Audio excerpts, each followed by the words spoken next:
இன்னைக்கு நம்ம ஒரு பெரிய செல்ஃபி ஸ்டிக் பண்ண போகிறோம்.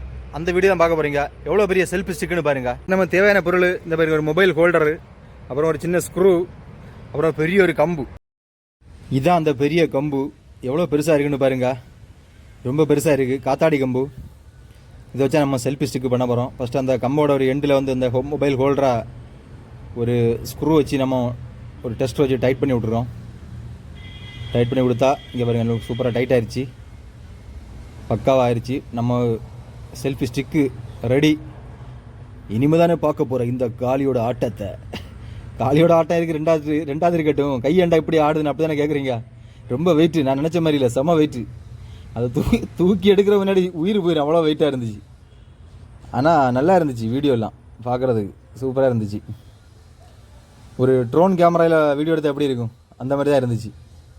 ஆனால் வெயிட்டு தான் ரொம்ப பயங்கரமாக இருந்துச்சு. வீடியோ பயங்கரமாக இருந்ததை விட வெயிட் ரொம்ப பயங்கரமாக இருந்துச்சு. ஃபுட்டேஜ் எப்படி நீங்கள் கமெண்டில் சொல்லுங்கள். வீடியோ பிடிச்சிருந்தா ஒரு ஷேர் பண்ண மறக்காதீங்க. அடுத்த இதோட பெரிய ஒரு செல்ஃபி ஸ்டிக்கு பண்ணுறதுக்கு பார்ப்போம். ட்ரோன் கேமரா எடுத்த மாதிரியே இருக்குல்ல, அது வேறு லெவல். பேக்ரவுண்டு பாருங்க எவ்வளோ சூப்பராக இருக்குன்னு. சும்மா தரமாக இருக்குல்ல.